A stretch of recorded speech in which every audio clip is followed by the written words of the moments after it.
Ռադիոլուրի հյուրասրահում այսօր հյուրընկալել ենք Ամբերտ հետազոտական կենտրոնի փորձագետ, տնտեսագետ Տաթև Վարդանյանին։ Բարև ձեզ։ Շնորհակալ եմ հրավերն ընդունելու համար։ Մի քանի օր առաջ Բրյուսելում հայտարարվեց Հայաստան-Եվրամիություն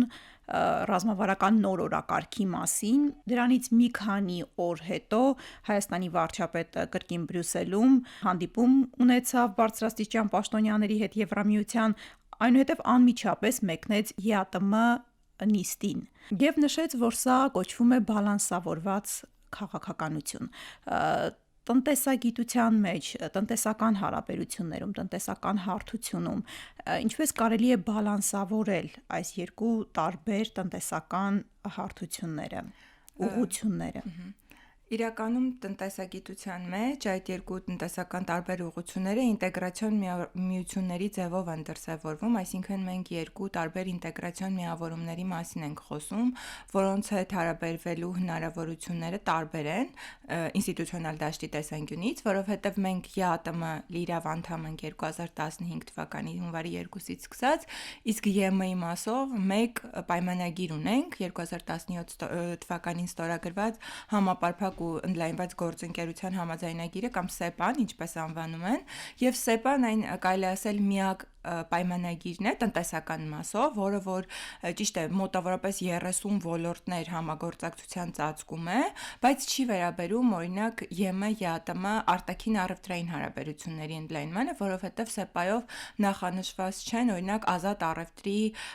միավորման, այդ ինտեգրացիոն միավորման առաջի փուլի, ազատ առևտրի գոտու ստեղծման հիմքեր։ Եվ հետևաբար այդ երկու ինտեգրացիոն միավորումների համատեքստում բալանսավորված քաղաքականություն իրականացնելը բավականին բարդ է լինելու Հայաստանի համար, այսինքն երկուսի հետ համատեղ իրականացնելը եւ ինչ որ մի կետում ընտրություն իրականացնելու անհրաժեշտություն լինելու է, այսինքն մեր հիմնական առևտրային եւ տնտեսական համագործակցության ուղղությունը դեպի ԵԱՏՄ է, թե դեպի ԵՄ է, որովհետեւ սկսած սակագնային եւ ոչ սակագնային քաղաքականություններից այս երկու ինտեգրացիոն միավորումներում պատկերը շատ դեպքում հակասական է, իսկ մենք ԵԱՏՄ անդամ լինելով որդեգրել ենք մեր տնտեսական քաղաքականության սինխրոնացումը հենց ԵԱՏՄ անդամ երկրների հետ եւ այս պարագայում ստացվում է, որ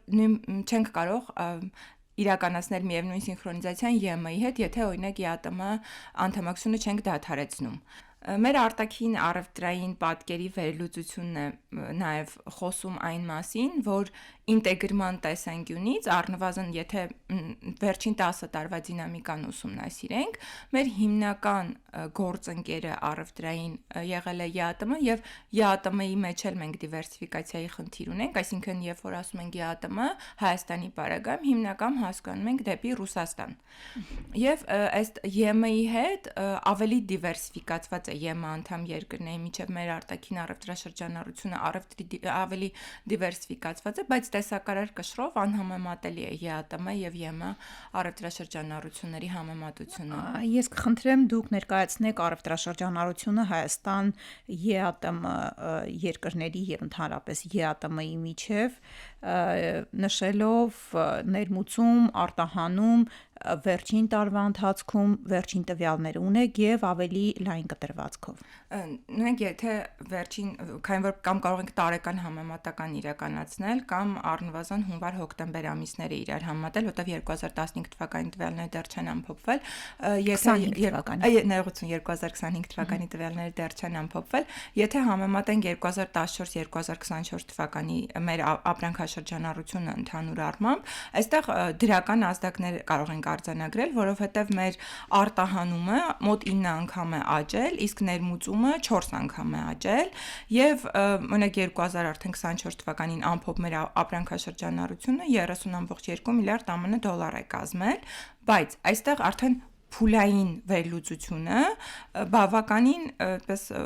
ոչ առողջ ազդակներ է ի հայտ բերում։ Ինչու՞, որովհետև հատկապես 2022 թվականի ռուս-ուկրաինական ընթացիկ հակամարտությունից հետո մեր առևտրի ինչպես ապրանքային, այնպես էլ աշխարհագրական կառուցվածքը բավականին լուրջ փոփոխությունների ենթարկվեց։ Ինչու ես դա անվանեցի անառողջ, որովհետև հիմնականում մեր ապրանքաշրջանառության տեսակարար կշռի ավելացումը պայմանավորված էր վերաարտահանման ծավալների ավելացմամբ, այն երկրներ, որտեղ մենք արտաքին առևտուր արտահանում Ռուսաստանում իրականացնելու, այսպես ասած, ավանդույթ չենք ունեցել, եւ դա պայմանավորված էր այդ ռուսական տնտեսության նկատմամբ կիրառվող արևմտյան պատժամիջոցներով, որոնց պատճառով ստացվեց այնպես, որ Հայաստանը դարձավ այդ տարանցիկ գոտին, որտեղից որ արևմուտքից եւ Ասիայից Ռուսաստանից գալիս էին ապրանքներ եւ ուղղում էին դեպի արևմուտք եւ դեպի ասիական շուկաներ, հա։ Եվ հիմա արդեն օրինակ 2024 թվականի հունվար-հոկտեմբերը, եթե համեմատենք 2025 թվականի հունվար-հոկտեմբերի հետ, մեր ապրանքաշրջանառությունը մոտավորապես 37.1%-ով կրճատվել է հատկապես օրինակ դեպի Ռուսաստան, դեպի ԵԱՏՄ եւ այդ թվում Ռուսաստանը 46.5%-ով կրճատվել է եւ այս 2025 թվականի հունվար-հոկտեմբերին արդեն կազմել է 5.7 միլիարդ ԱՄՆ դոլար համաձայն վիճակագրական կոմիտեի վերջին հաշվետվությունների։ Սա նույնպես պայմանավորված է նրանով, որ մեր վերաարտահանման ծավալները սկսել են նվազել աստիճանաբար եւ արդեն մենք արտահանում ենք այն, ինչի արտադրողականությունը եւ կարողությունը Հայաստանի տնտեսությունը ունի։ Այսինքն այդ արհեստածին վերարտահանման ծավալները որոշակիորեն սկսել են նվազել եւ մենք կարողանում ենք ավելի իրատեսական գնահատել մեր տնտեսության հիմնարար կարողությունները եւ ստացվում է, որ վերադառնում ենք էլի այն ավանդական արտահանման ուղղություններին, որը որ մինչեւ 2022 թվականը ունեցել ենք։ Բայց այդտեղ արդեն դեպի ԵՄ շուկաներ ապրանքների եւ հատկապես երկրների մասով դիվերսիֆիկացիա է նկատվում, այսինքն մենք սկսել ենք արտահանել Ավստրիա, Գերմանիա, Բուլղարիա, այդ շուկաները մեզ համար հասանելի են դարձել, ընդ որում հետաքրքիր է նաեւ եթե ապրանքային կառուցվածքով էլ համեմատենք ԵԱՏՄ-ն ու ԵՄ-ն, մենք Ամբերտ հետազոտական կենտրոնում վերջերս հետազոտություն իրականացրեցինք, որով որ փորձեցինք այն ավանդական տնտեսագիտության մեջ ընդունված համատական առավելությունների համատիվ ինտենսիվություն այդ ցուցանիշներով գնահատել դեպի ԵԱՏՄ շուկաներ ու դեպի ԵՄ շուկաներ մեր արտահանման հնարավորությունները եւ պարզեցինք, որ դեպի ԵԱՏՄ շուկաներ մեզ մոտ հիմնականում համատական առավելություն ունի կոնյակի արտահանումը, ոչ գինու, այսինքն համեմատում ենք երկու հիմնական ապրանքախումբ՝ գինին եւ կոնյակը, որովհետեւ գիտենք, որ ալկոհոլային խմիչքների արտահանումը մեզ համար այդ ավանդական արտահանման ուղղություն է։ Եվ գինու մասով մենք դեռևս ԵԱՏՄ շուկաներում չենք կարողանում դիրքավորվել, այդ թվում նաև վրացական գինու հետ մրցել չկարողանալու պատճառով եւ դեպի ԵՄ շուկաներ արտահանում ենք ավելի նիշային ալկոհոլային ապրանքներ եւ կոնյակի մասով այդտեղ գծված համատական ներողություն գինու մասով դեպի ԵՄ կոնյակի մասով դեպի ԵԱՏՄ շուկաներ եւ գինու մասով դեպի ԵՄ շուկաներ ընդգծված համեմատական առավելություն ունենք ԵԱՏՄ-ի համեմատ, ոչ թե ԵՄ շուկաների համեմատ, որովհետեւ գիտենք, որ գինու մասով ԵՄ-ում ավանդական, հա, միջազգային մրցակցային շուկաներ կան Իտալիա, Ֆրանսիա, բայց ամեն դեպքում Հայաստանի տնտեսության մասով այդ համատական առավելություն ունենք, ինչը որոշակի հեռանկարներ ունի, հա, այսինքն մեր արտահանողների համար։ Եվ խնդրեմ ներմուծման մասով մի փոքր նաև ներկայացնեք եւ ինչ է մեզ սպասվում նաև Եվրամիության տնտեսական ինտեգրման ուղու ճանապարհով գնալու դեպքում, այսինքն մենք ինչպես պետք է կարողանանք, որտեվ հիշում ենք, որ Ռուսաստանի փոխվարչապետ Օվերչուկը հստակ նշել էր, որ պետք է հստակ ընտրություն կատարել, չէ կարող լինել գնալ Եվրամիություն եւ լինել Եվրասիական տնտեսական միության անդամ։ Դե դա հստակ է, այսինքն եթե խորը տնտեսական ինտեգրացիայի մասին ենք խոսում, չենք կարող երկու ինտեգրացիոն միավորման մաս լինել եւ այդ ինտեգրացիայի բոլոր փուլերը երկու առանձին ինտեգրացիոն միավորման հետ կարողանալ կազմակերպել։ Ուղղակի եթե փորձենք համեմատել այս պահին ինչ ունենք ԵՄ-ի հետ եւ ԵԱՏՄ-ի հետ, օրինակ եթե մեր ԵԱՏՄ մասին պայմանագիրը պարտադիր բնույթ ունեցող իրավակարգավորում է ենթադրում, այդ թվում տնտեսական համագործակցության մասով, ԵՄ-ն ավելի այդպես կամավոր հարմարեցում է ենթադրում ԵՄ շուկաներին։ Եվ եթե օրինակ ինչ-որ մի կետում արդեն ավելի խորը ինտեգրացիոն գործընթացների մասին խոսք գնա ԵՄ-ի հետ, այդտեղ արդեն այդ պարտադիր բնույթը ի հայտ է գալու։ Եվ դա ինչպես հնարավորություններ, այնպես էլ որոշակի խնդիրներ է ստեղծելու մեր տնտեսվարողների համար, ինչու որովհետև երբ որ խոսում ենք ԵՄ-ի մասին, խնդիրը չի կայանում ոչ այնքան սակագնային կարգավորման արգելապատնեշների, որքան ոչ սակագնային կարգավորման մասին, այսինքն այն տեխնիկական արգելապատնեշների մասին, որոնց որ մեր արտահանողները բախվելու են ԵՄ շուկաներ մուտք գործելու պարագայում։ Նկատի ունեք Եվրամիության չափանիշների համապատասխանելու առումով։ Բարձր ստանդարտները, որ ԵՄ ունեն, ընդ որում նրանք ունեն դա գրեթե բոլոր ոլորտներում, մենք խոսում ենք հազարավոր էջերով սահմանված չափանիշների մասին, սկսած գյուղատնտեսության ոլորտից, հա, մինչև REACH չափանիշները իրենց այդ պատառաքաղից from farm to fork կոչվում, հա, այսինքն այդ շուկայից մինչև պատառաքաղ այդ ամբողջ հետագիծը գյուղմթերքի պետք է կարողանան մեր տնտեսվարողները ցույց տալ, դա իհարկե ենթադրում է լուրջ բարեփոխումներ մեր ոչ սակագնային եւ հարմարեցում, ադապտացում հենց եվրոպական չափանիշներին։ Իհարկե սեպայով էլ որոշակի ուղղություններով այդ սինխրոնիզացիայի հարմարեցման, ներդաշնակեցման, հա, այս պարագայում հիմքեր եղել են, բայց եթե ավելի խոր, այսինքն այն ինտեգրացիոն միավորման մասին ենք խոսում, որը որ ԵԱՏՄ-ի հետ ունենք ու վերջին տարիներին այդ սինխրոնիզացիան ԵԱՏՄ-ի հետ իրականացրել ենք, փոխենք ուղղությունը, ոնց որ ստացվում է, որ պետք է սկսենք ԵՄ-ի հետ 0-ից այդ մասով արդեն համագործակցություն կազմակերպել եւ փոփոխությունները համապատասխան իրականացնել, որպեսզի մեր տնտեսվարողներն էլ պատրաստ լինեն ԵՄ շուկաներ մուտք գործելու ավելի մեծ մասշտաբներով։ Ներմուծման մասով, ինչպես ԵԱՏՄ-ի, այնպես էլ ԵՄ-ի պարագայում ասել, որ հայկական շուկաները ներմուծման տեսանկյունից նրանց հետաքրքիր են, մի քիչ չափազանցություն կլինի, այսինքն մենք հիմնականում ավելի շատ, երբ որ խոսում ենք ապրանքաշրջանառության մասին Հայաստանի թե դեպի ԵԱՏՄ, թե դեպի ԵՄ, հիմնականում խոսում ենք արտահանման հնարավորությունների ընդլայնման, արտահանման խթանման մասին։ Իհարկե, դարձյալ պայմանավորված ռուս-ուկրաինական հակամարտությամբ 2022 թվականից հետո մեզ մոտ Ռուսաստանից բավականին ընդլայնվեցին ներմուծման ծավալները, բայց միևնույն է, էլի վերջին 2025 թվականի հունվար-հոկտեմբերի ցուցանիշները նվազել են եւ էլի ստացվում է, որ մենք կարողանում ենք ավելի իրատեսական գնահատել ու հասկանալ, որ